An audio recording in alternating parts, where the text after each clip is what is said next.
And that's why I'm just incredibly proud to be able to lead this organization. I want to double down on the identity-based programming and the identity-based work that's out in the world, because like it's through our specific stories that we can get to like amazing universal truths. And if we don't honor our specific stories, you know, there's no there's no authenticity.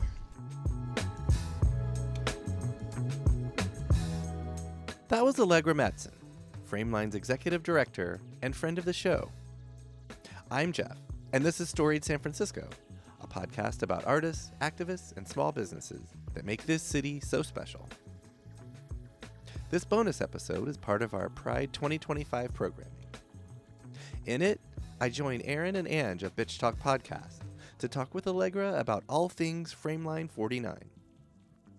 The largest and longest-running LGBTQIA film festival in the world is back for its 49th run. And as their motto this year says, the world is watching. For more info on this year's Frameline Film Festival and to get tickets, head to frameline.org. Here's Allegra Madsen. All right, Bitch Talkers and Storied San Francisco listeners, we have a crossover today because we're talking about Frameline Film Festival. It's number 49, which is crazy. And we're talking with the executive director, Allegra Madsen. She's been on before. I have. And we're excited to have her back because she's a total vibe. So we all had to wear our Nikes. That's a whole thing. We'll have a picture. And we're going to start this off with Jeff from Storied talking with Allegra. Yeah, hey Allegra. Hey. It's nice to see you again. I just want to, you too. I just want to point out occasionally I do wear Adidas. It's not always. This interview's over. Nikes. I have no brand allegiance, but I'm open to sponsorship. We are too. Correct. Everyone here is Correct. open. All of the No, above. we're love for all the shoes, but your shoes are always on point. That's what we're saying. Your game is always on. Yeah. Well, thank you. I appreciate it. You know, game recognizes game. Yep. Yeah. Well, that leads me to first, when we met you last year at the launch party at Oasis, besides everything that you talked about and presented, we were like really close to the stage. We saw your shoes. We're like, we need to know this person. And listeners of Storied will know that we have done a couple episodes with you already, one kind of about you. But I want to go back to talking about this year's Frameline. And this year's launch party at the Oasis, which was, I think, just as spectacular in a weirdly different lens because of what's happening all around us, the world blowing up and being on fire and smelling bad and things like that. So, but I was like, I was solo that night and I came home and I was probably just like going, these guys probably wanted me to shut up, but I was like, you guys, Frameline this year is lit. So thank you. Yeah, and just quickly, I just want to mention that the program that night was a newspaper. That's a super exciting, cool addition to the Frameline Merch potpourri. Accessories. So I just want to hear from you, like what maybe the last year, and then there were inflection points on the way, setting up for this year's 49th Frameline Film Festival, how that's been. It's hard. This is not easy. I know I started out the launch this year, like, I'm tired. Mm-hmm. I am tired. This is an exhausting moment. It feels like we're like, it's coming at us from every direction. And like, how do you just keep persevering? How do you just keep going? And it's, although I just wanted to be really honest with people, like, it's exhausting, but we just don't have time to wallow in that. Like, we just don't have time. We have a whole legacy behind us that we're building on. We've gone through, as a queer community, as women, as people of color, we have gone through a whole hell of a lot. We are standing on the shoulders of generations that have gotten us this far. We owe it to them to keep going. And then we have all these kids looking at us who are like, just expanding the landscape of what it means to be queer right now. And we owe it to them to like make sure that there's a foundation for them to grow. So although I was exhausted, it was like, we ain't nobody got time for that. So let's keep going. And that's why I'm just incredibly proud to be able to lead this organization. I want to double down on the identity-based programming and the identity-based work that's out in the world, because like it's through our specific stories that we can get to like amazing universal truths. And if we don't honor our specific stories, there's no there's no authenticity. Is that what you? Yeah. Is that what you took away? I don't know. That's what you can say that I can't say. And that's why she's the executive director. Correct, yeah. And I just mop the floors. But also the newspaper piece. 'Cause Yeah. It is it is special. Yeah. Well, I mean, I wanted this year, like, the world is watching us. What is happening with our country at large? What we do in response to what is happening right now? It's being observed and it's being watched. And so that's the theme: is the world is watching. They're looking to us. We are a model right now. And, particularly San Francisco is a model for the rest of the world. Like how we deal with this moment is going to be incredibly important. And also, I wanted to get back to this idea of news as news. Like we kind of live in this world of algorithmic content, and we're given it. And we're like spoon fed it all the time. And I love it. Like it's candy. I want to go home and I just want Netflix to play. And that's fine. But the stories that we amplify, the stories that we pay attention to, they have power and they shape the world. And so I want to get back to this moment of celebrating like human connections and events and happenings, I don't know what I'm trying to go for, that are like curated by human hands. And I think film festivals, San Francisco, we're lucky to have a whole bunch, are very much curated and thoughtfully put together by human beings. So when you enter the world of a film festival, like you can be sure that everything there is intentional.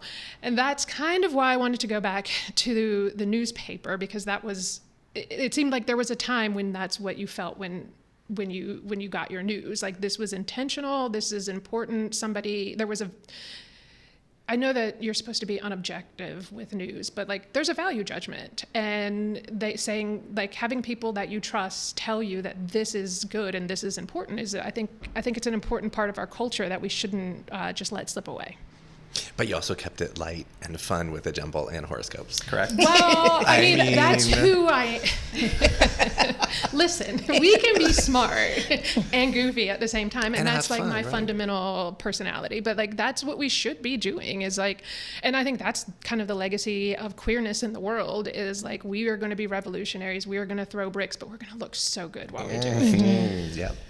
I'm so glad you said that because that's a perfect segue into what I wanted to talk about. So we say this every year when we cover Frameline, but it's worth mentioning again that it was founded in 1977. It's the longest running, the largest, and the most widely recognized LGBTQ plus film festival in the world. So it's strong eldest child vibes, right? Like you got to lead the way. I didn't say this at launch, but we're perimenopausal, y'all. That is, I own that shit. I love it. I'm totally perimenopausal. I got a fan right here in case of emergency.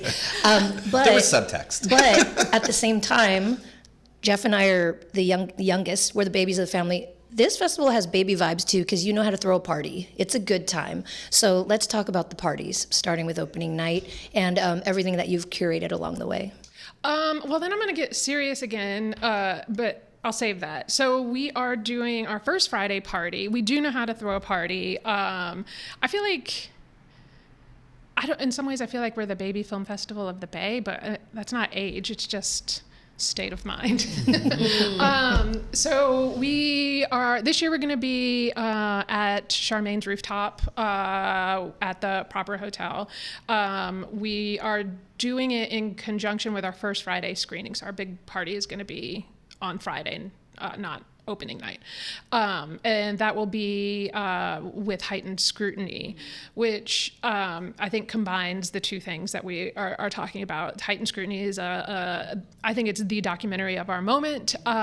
It follows Trace Strangio, the first out trans lawyer to argue in front of the Supreme Court about the U.S. versus Scarametti case, which is about Tennessee's ban on gender-affirming care for kids, which is it's all very heavy.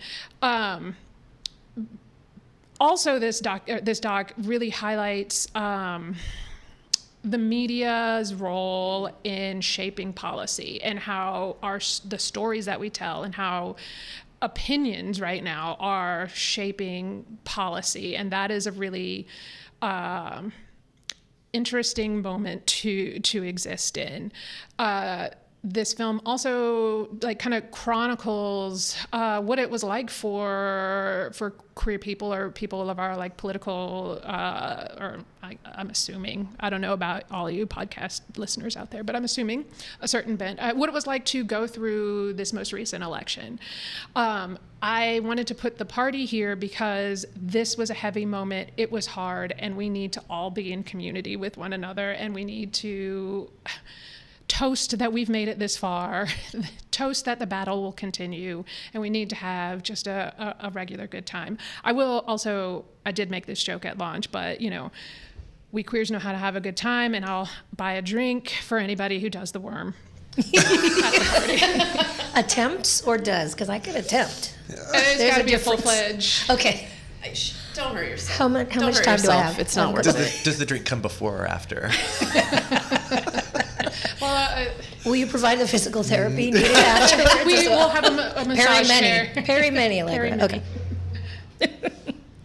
I read the SF Chronicle piece about you and about Frameline, talking about the NEA grants or lack thereof, and the latest guidelines, which can I talk about that really quickly, which are it's ridiculous. The NEA new guideline projects that take place between 2026 and 2027 will be looked at, or maybe not guaranteed funding, but taken into consideration, are things that celebrate and honor the 250th anniversary of the signing of the Declaration of Independence. I kind of laughed out loud this morning when I read that.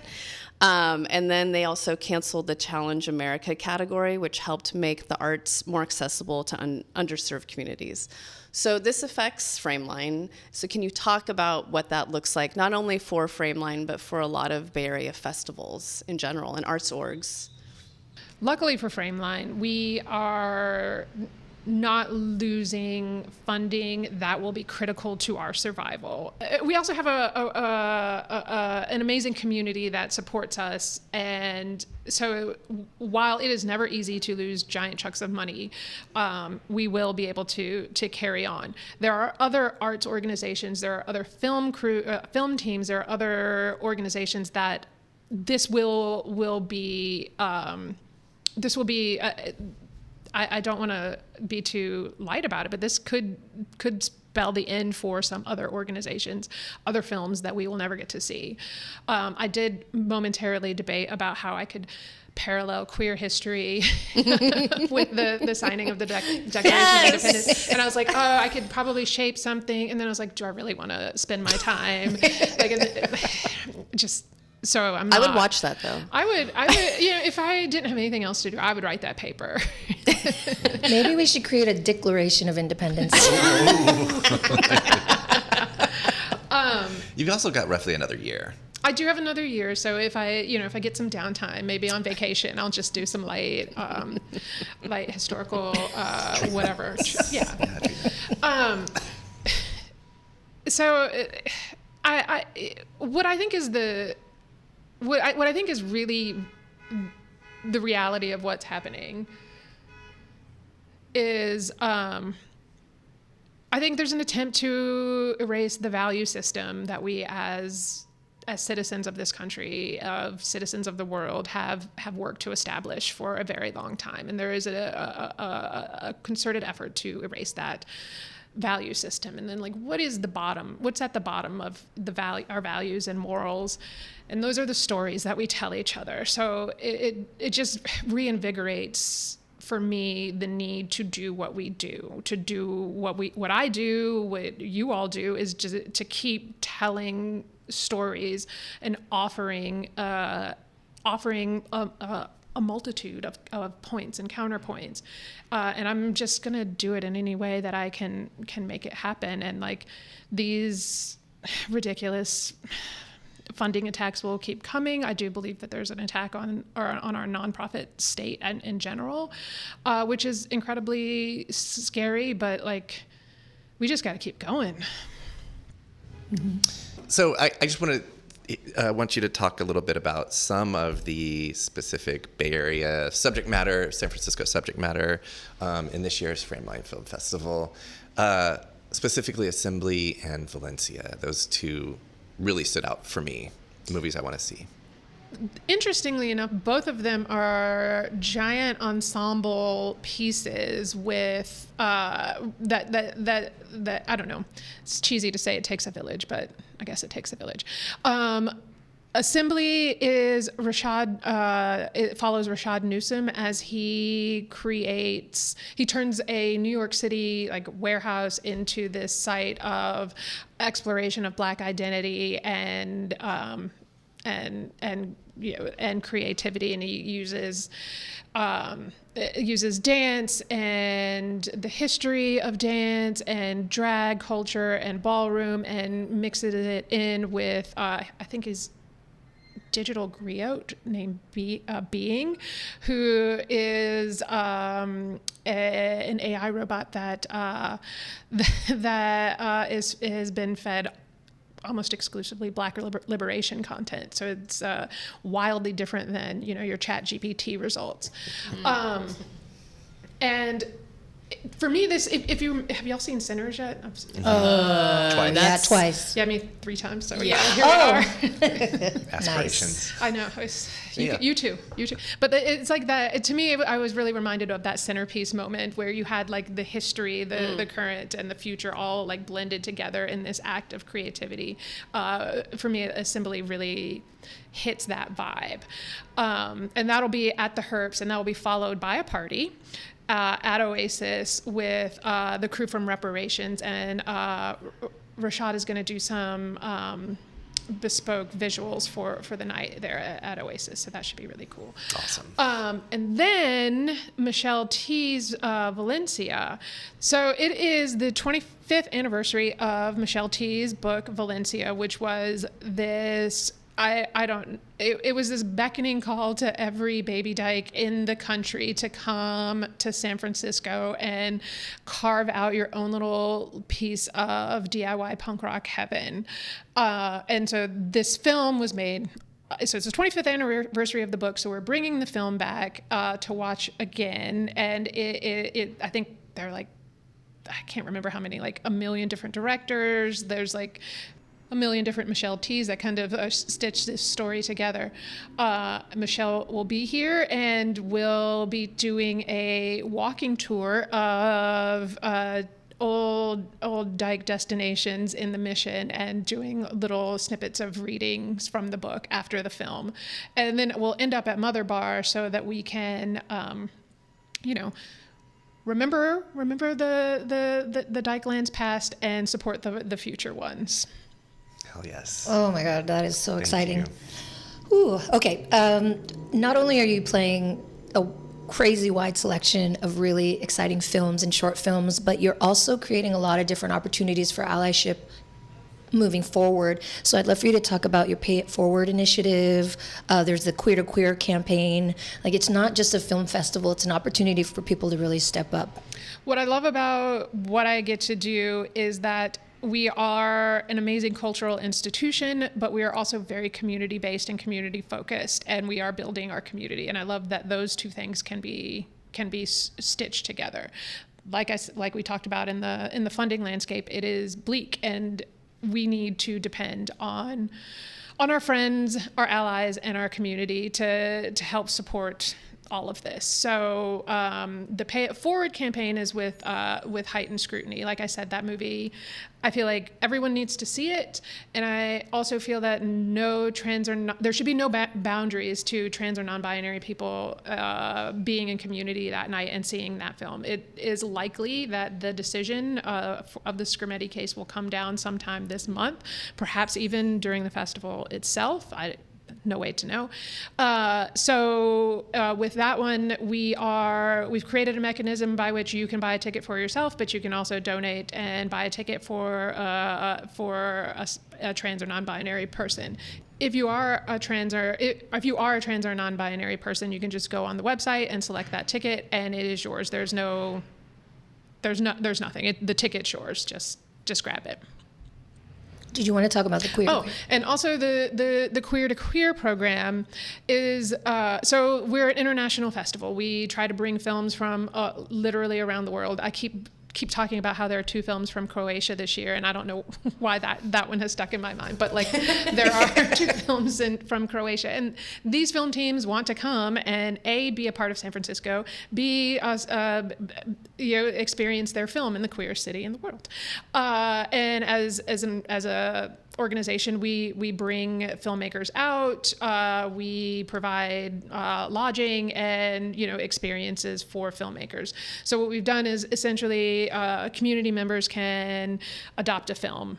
You can get a group of friends together to adopt a film. You can do it yourself, and you get name recognition at the film itself. You get a little meet and greet with the film team, and we shout you out at the screening, give you a packet of tickets, and you're really helping us take on this film and making sure that this experience happens for this film team.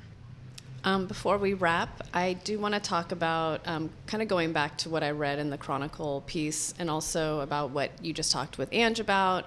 That part of the festival feels like coalition building, which you talked about in this piece. For you, what does that look like? And also, I think the Bay Area, we are still somehow in the doom loop, but also we're having these high peaks of, Ruby Ibarra was just on Tiny Desk, E40 on Tiny Desk. Yeah. He was at the first Valkyries game. Correct. He was, yeah. We'll talk about that later. But yeah, the Valkyries, the WNBA, we have major peaks going on. Frameline49, the oldest LGBTQIA film festival. What does that look like in coalition building? And have you dreamt about what that actually looks like? First, somebody pointed out that Doom Loop is just pool mood backwards. So that's what I often think about. That's a shirt. That's a shirt. Can we? Yeah. Okay. I mean, we have 3 shirts we have to make now. Oh. Okay. So thank you. If you are not in a pool mood, no, you cannot be a part of the coalition. I'm kidding. What does it look like? I want to create pathways for mutual support that is beneficial to both organizations or people. What it doesn't look like is it can't be performative. We don't have time for performative partnerships right now. We have to be able to create mutual value. We're also partnering with CA Film to do a Pride showcase where it's a sneak peek of some of the Frameline49 films in Mill Valley. And the reason this is exciting and fun to me is that it helps me as an organization get in front of an audience that isn't mine, and to talk about some of these things and to talk about allyship. In front of an audience that may not come to the city. So and for them, it's we get this programming for us, we get this audience, and we have this symbiotic sort of relationship, which I think is really important. I don't know if that answers the question, but it's how can we build this together, and how can we bring in other groups and make sure both of our needs are supported? I just, to that point too, and why I mentioned the people I did and the things that I did, is we're all kind of doing the same thing.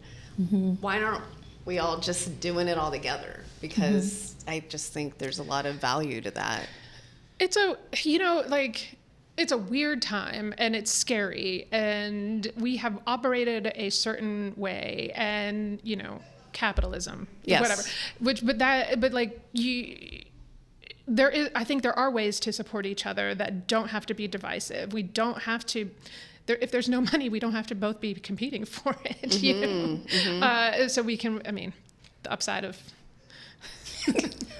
Of no No money. resources. Sure, yeah, no resources. Yeah, I mean, maybe this will be the upside. I don't know. But we have to look at it that way. Like, we have to be able to. Okay, well, that's that. Like, how do we build forward? How do we move forward if this is the new paradigm? Okay, we know you're really busy and we got to let you go, but here at Bitch Talk, we're starting this new section called This Bitch, and it's an opportunity for our guests to either highlight somebody that you really want to give props to or vent, and I'm going to leave it up to you. Who would be your This Bitch for the moment? Oh my God, you didn't prepare me. I know, at I'm so sorry. all. I'm so sorry. I mean, I could have been more, I want to say out loud that I would have been more creative for those of you out there who are disappointed in this decision that I'm about to make. But one person who won't be disappointed in this decision would be my wife. I do want to shout out that bitch right there. Not only does she hold it down for me when I'm going insane and listens to me when I'm like, this movie didn't call me back, blah blah blah, but she also runs she also is on the mental health team of a health nonprofit that provides services to low income individuals, and they are being just brutalized by the funding cuts right now. And they also provide gender affirming care for folks in the world, but they aren't allowed to say it anymore. And she's going through it and she's handling it like a goddamn champ. Also, I do want to point out that this bitch right there, she did not know who Bone Thugs and Harmony was, and she works with. She did not know about the first of the month until I told her, but she has done her research. She has it her come favorite around. song now? She has come around, and she did bop with me with E40 at the Valkyries game. So there's hope. Also, those bitches, Valkyries. Yeah, those Cheers to that. bitches. Their dance team, those bitches right the there. Violet Yeah. something. Yes. Yeah, the intergenerational. Yes, it's the best thing I've ever seen. Thank you. And also, it's like, oh, I know my place on that team also. When you watch this, sorry, it's like kids to the elders, and we know who we are. There's newfound joy in the city because of the Valkyries. It's crazy. Yeah. It's a special time. It really is, like walking to the game and everybody's in their purple looking good. It's, yeah. I Way saw to go, someone Bay Area. wearing a Valkyries hoodie once, and I was like, oh, Valu. Oh, sorry, what's her name? Valu? Van Loo. I was like, oh, when Van Loo hit those back-to-back threes, they didn't even know who I was talking about. So people are repping, and they don't even care. They just want to be part of it, and that's cool. Love it. I love it both ways. I love it if they were like, hell yeah. Yeah. Or like, they're like, I don't know. I just like purple. Yep. Yeah. All right, we have gone off the rails. We really threw you a loop here. You did. I'm so sorry with this bitch.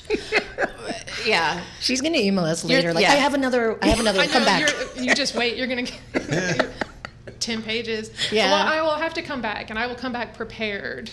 Yeah, Okay. but this was you're actually the first guest we asked this of. So True. Thank you for rolling with that.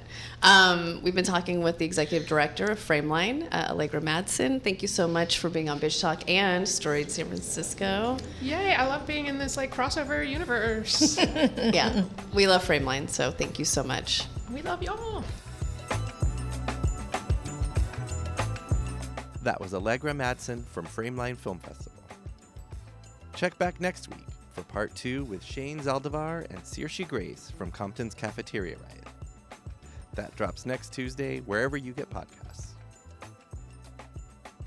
Music for Storied San Francisco was produced, performed, and curated by Otis McDonald. Our contributing producer is Erin Lim of Bitch Talk Podcast. And the show is produced and hosted by me, Jeff Hunt. Now in our 7th season, we have more than 250 episodes available on our website, storiedsf.com, or wherever you listen to podcasts. If possible, please rate and review the show. I want to know what you think. Follow us on Instagram and Threads at StoriedSF, and reach us there or email us at storiedsf@gmail.com. Thanks for listening. Be extra careful crossing the street, and keep being wacky, creative, and kind out there. See you next time on Storied San Francisco.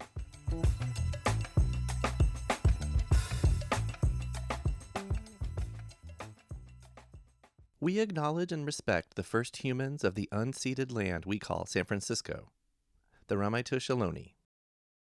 We condemn the genocide of these and other tribes across the Western Hemisphere. We honor their legacy and history, and we support rematriation and sovereignty efforts. This podcast is a proud member of the BFF.FM podcast network. Learn more at podcasts.bff.fm. BFF.FM, best frequencies forever.